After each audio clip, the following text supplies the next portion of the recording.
During this video, I will discuss what plyometrics are, how they can be used in gymnastics, examples of plyometric drills, and how to incorporate these into the sporting year.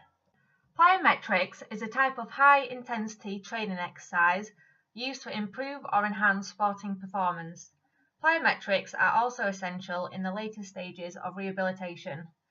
Plyometrics has been shown to improve jumping performance, proprioception, increases muscular power, decrease risk of injury, and improve the individual's self-confidence.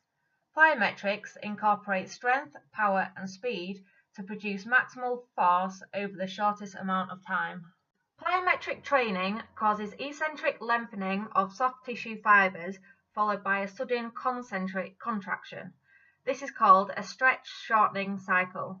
This mechanism absorbs and stores energy, increasing tensile strength of muscles and tendons. There are 3 phases of plyometrics. Phase 1, eccentric or the loading phase. Muscle tendon units are stretched, elastic energy is stored. Phase 2, amortization phase, the time between the eccentric and concentric phases. This is a very quick and continuous movement. This time needs to be as short as it possibly can. Phase 3, concentric or the unloading phase, is the shortening of the muscle tendon unit. Elastic energy is released, creating a powerful force. So, why use plyometrics in gymnastics? Plyometrics are essential in gymnastics as many of the routines used in competitions involve plyometric movements. For example, a punch, front somersault, tumbling, and vault. If a gymnast is unable to perform the correct movement, performance will be decreased and injuries may occur. The first exercise is a simple single linear jump, a low-intensity training drill. The key coaching points for the build-up, take-off and landing phases are as follows. So in the build-up phase, make sure you have even weight distribution over the entire foot and between left and right foot.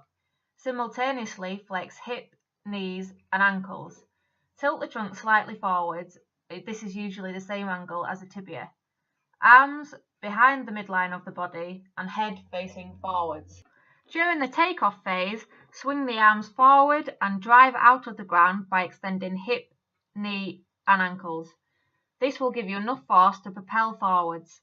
The toes should be the last part of the body to leave the floor and make sure the head keeps facing forwards. During the landing phase, land with the forefoot first. This is followed by the rest of the foot. Ensure a soft landing by flexing the hip, knees and ankles. Ensure knees do not move towards the midline of the body. Keep the back straight at all times and your head facing forwards. This video demonstrates the whole process in slow motion. The first progression moves on to multiple linear jumps. These are moderate intensity drills. This video shows simple multi-linear jumps. Notice how the time spent on the floor is kept to a minimum. This video shows multi-linear jumps with the use of a box.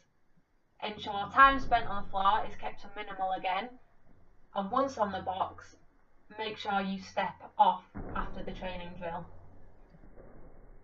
The final progression moves on to multi-directional jumps, a slightly higher intensity than the previous. These training drills must be done on both the left and right side. When landing, make sure the knees do not move towards the centre line of the body. Push up with the legs and drive forwards with your arms. Once landed on the box, make sure you step off after the drill. Once trained, an athlete can progress onto depth jumps, the final stage of the pyramid. Once again, the athlete pushes off the floor, uses the arms to drive forwards, has minimal amount of time on the box and then jumps off the box onto the floor, landing forefoot first. Plyometric training sessions should last between 20 to 30 minutes. They should be completed 2 to 3 times per week and the intensity is inversely proportional to the frequency. There should be between 1 to 5 and 1 to 10 work to rest ratio and it is essential athletes leave 48 to 72 hours between training sessions to allow adequate recovery time. During the off-season, athletes should partake in low to moderate intensity drills. Intensity should then increase during pre-season and then begin to decrease during competition season. As plyometrics is a high-intensity exercise, there may be risks involved. The athlete should try to minimize these risks.